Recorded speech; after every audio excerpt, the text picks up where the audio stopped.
I was chained to a bed by a cold, powerful female CEO. I told her forced love would never be only sweet. had to quench her I had thirst. transmigrated into a novel as her So white I moonlight. rejected her as soon as I returned. But she tore up the plot, skipped the standing arc, tied And me up for one reckless night. What happened to the tragic heroine? Why did she turn into a ruthless yandere? Half a year earlier, I woke from a coma and learned my life was only a plot in a tragic female lead novel. 6 years ago, I rejected Ning Yudi's confession while she found a contract husband as my substitute. For 3 years, she still messaged me every day. I kept a polite distance and said I would return in half a. After I returned, the original plot said she would flirt with me while feeling guilty over Lin Shen, her dying substitute husband. 5 years of companionship would soften her feelings for him, leaving her torn between us. In the original story, I humiliated Lin Xuan. He died alone, and Ning Yudi blamed me for his death. Her love turned into hatred. She destroyed my family and left me with no body to bury.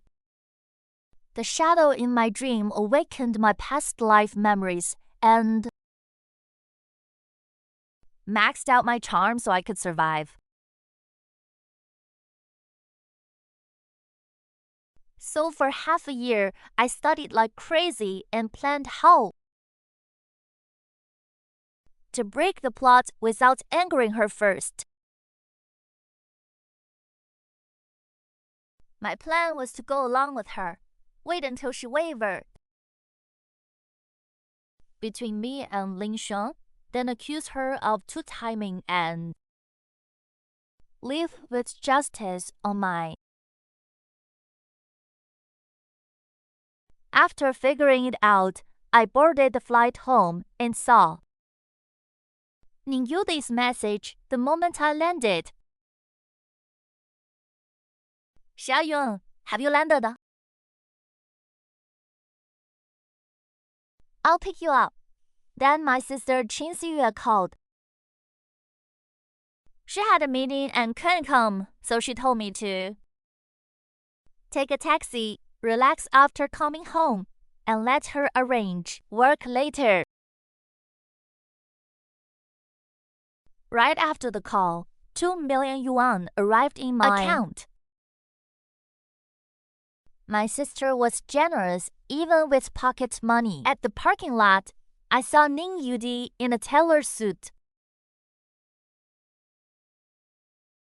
holding my favorite tulips.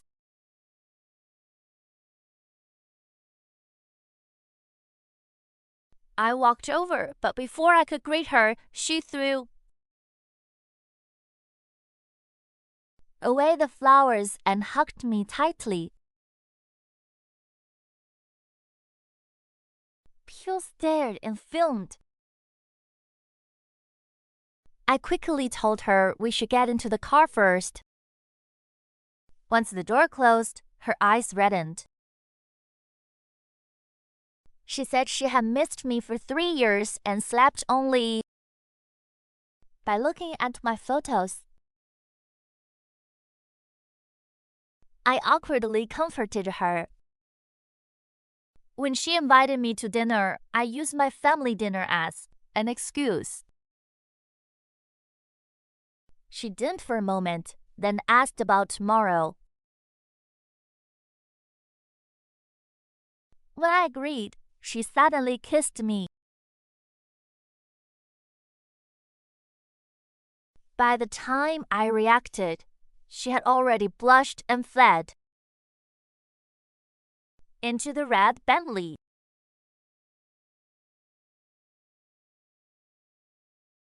Wasn't she supposed to be restrained? Why was she acting like a girl madly in love?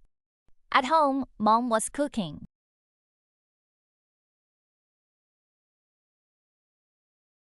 She happily asked what I wanted to eat, and I listed all. My favorites.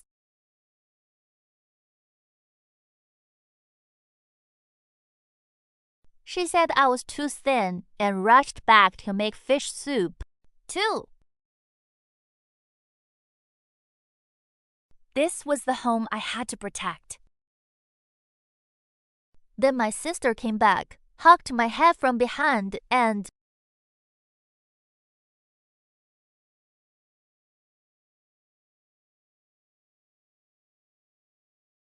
threatened to cut off my card if I stayed abroad again.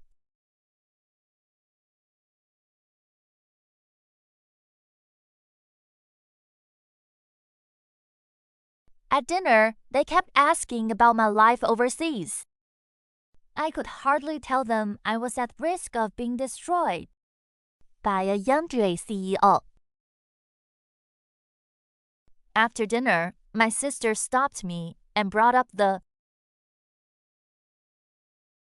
classic marriage pressure topic. She asked if I had someone, then mentioned Ning Yuri and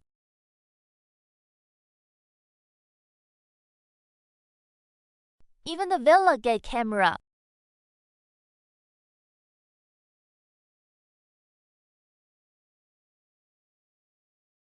I panicked and denied everything, saying Ning kissed me.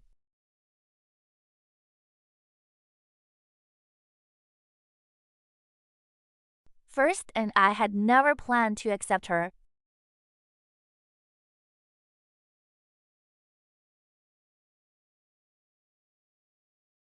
Under my sister's meaningful smile, I fled. The next night, Ning Yudie came right on time for our date. She booked an entire cinema so no one could bother us.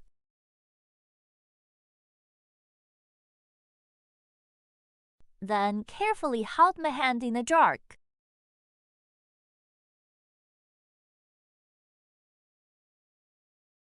After the movie, she took me shopping and chose matching shirts, pajamas, slippers, and cups with our initials. It felt like she wanted to brand every part of me with the label Ning Yudie.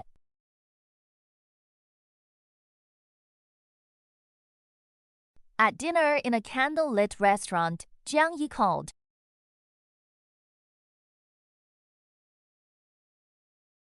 Ning Yudi saw the name, but calmly told me to answer. Jiang Yi warmly asked to meet and treat me to dinner.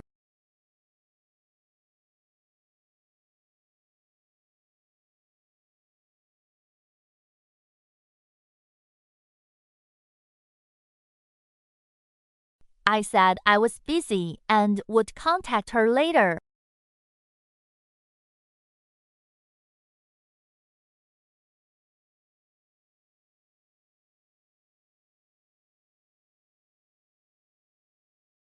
After I hung up, Ning Yudie still smiled, but her hand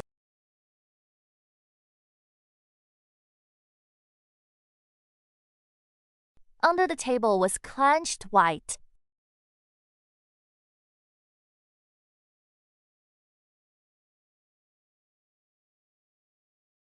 I decided to push the plot. I asked when she would divorce her contract husband, Lin Xuan. She paused, smiled dangerously, and asked, if I divorce him, will you marry me? My brain was struck by lightning. Where was the promised hesitation? Why did she jump straight to marriage? Trapped, I mumbled that I was willing and recited the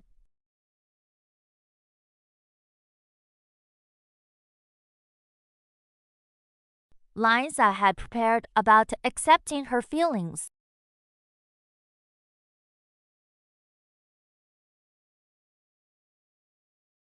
I prayed she would say she needed time, but she agreed. Immediately, and said she would handle the divorce. Tomorrow.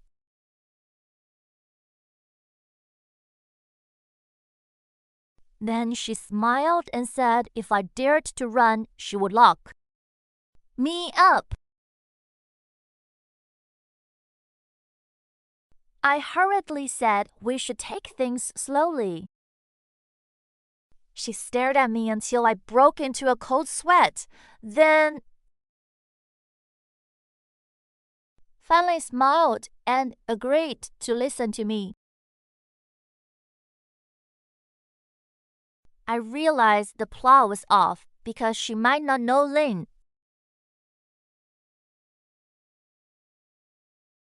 Shuang was seriously ill yet.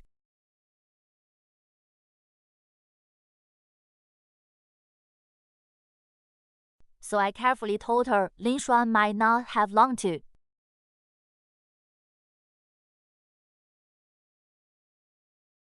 Live, and that she should care about him more.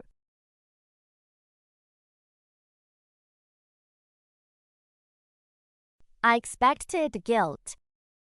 Instead, I badly underestimated how fast the yandere could. From then on, I became her personal accessory. Whenever she was free, she appeared at my door. She took me back to our old fried chicken shop, bookstore, and private restaurant, remembering every detail from school.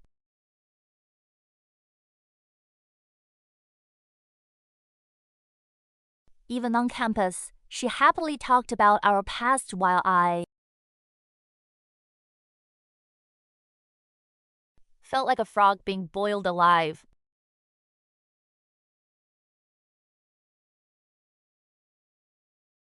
One night, she said there was a company banquet and blocked my refusal by saying the car was already outside. At the banquet, she gave me a sports car key and publicly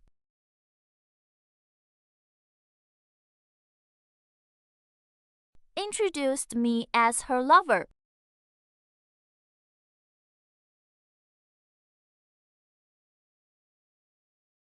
The shareholders rushed over with compliments.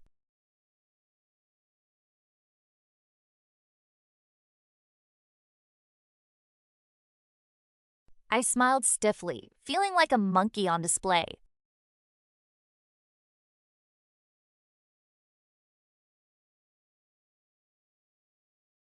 Then she even took me to meet her parents, and they happily treated me as future family.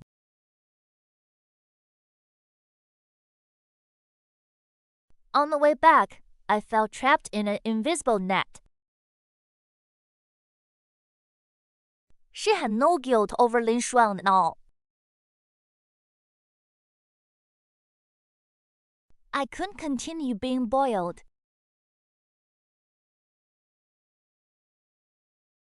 I decided not to test her with confession anymore, but to reject her directly.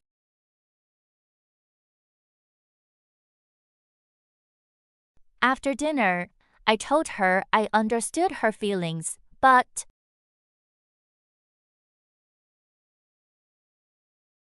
because she had married before, maybe we should forget it.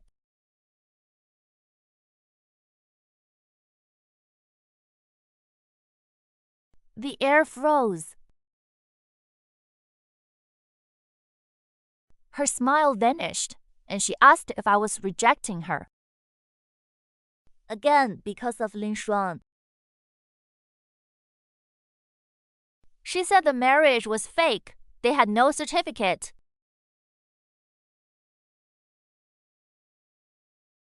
and they had never lived together.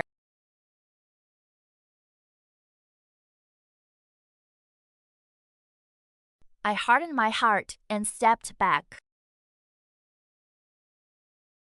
Her smile turned cold. She threatened to destroy my family's company. Her voice was soft by my ear, but the words were poisonous.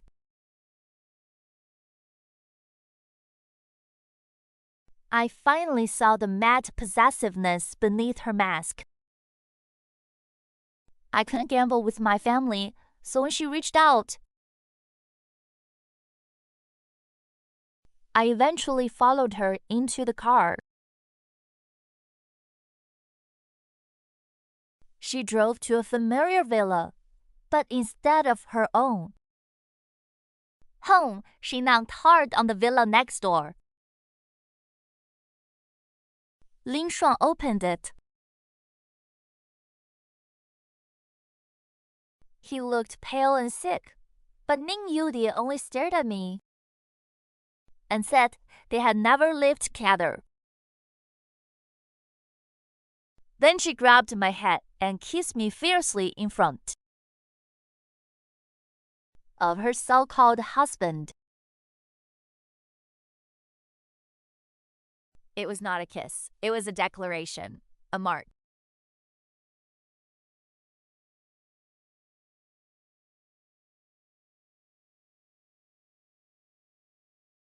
But Lin Shuang only looked awkward and apologetic.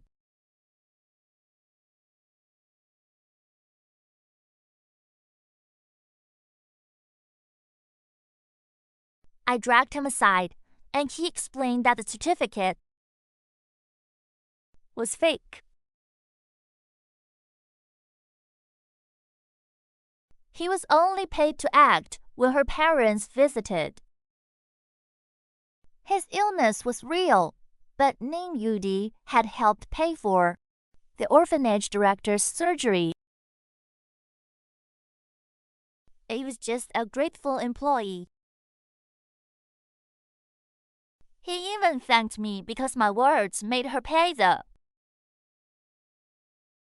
contract balance early and give him extra money as an inheritance.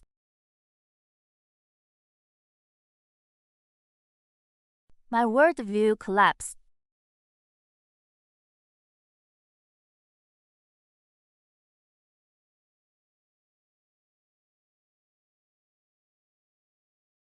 The plot hadn't just gone off track, it had exploded.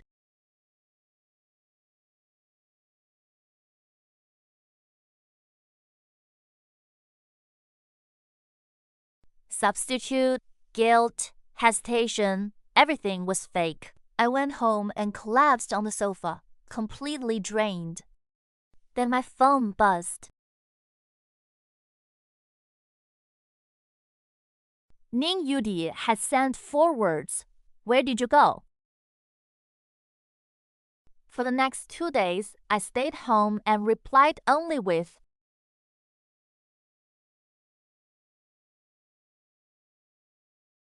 busy or so she wouldn't come straight to my house.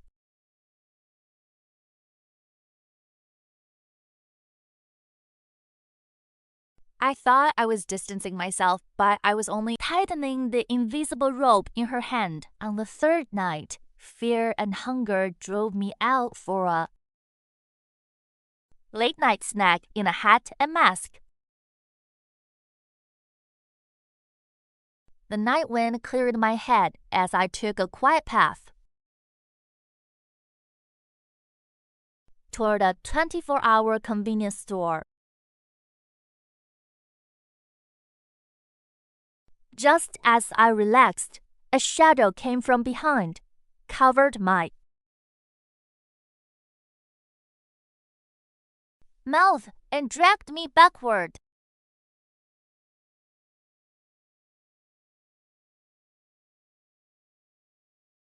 A sweet chemical smell flooded my nose.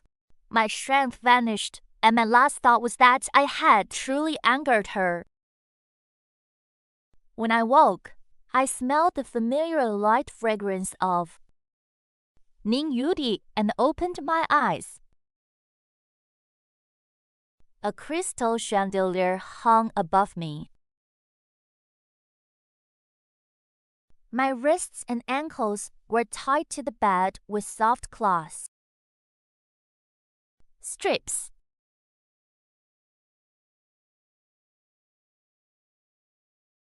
The door opened. Ning Yudi walked in barefoot in a silk robe, looking like a hunter admiring captured prey.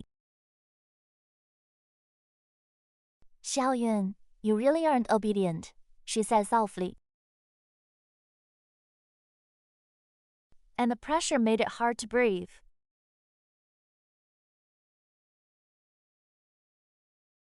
I panicked and said forced love would never be sweet.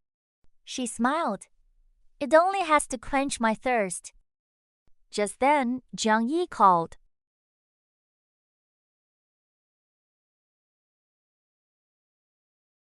Ning Yudi hung up, but the phone rang again.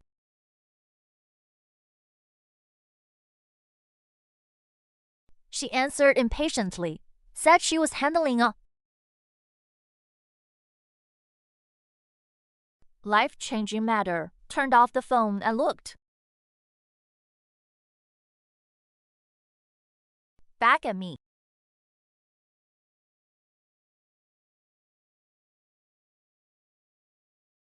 When I woke again, morning light filled the room and the restraints were gone. My whole body ached. The silk quilt slipped down, and I saw a sharp red mark the white on sheets. My mind went blank.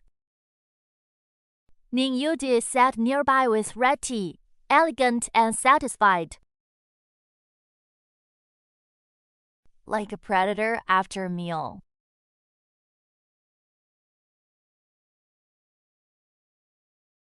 She touched my cheek and said, "Now you are completely Mine. Don't even think of running." Then she threatened to tell both families what happened. Or make the Qin family company disappear if I refused. Responsibility.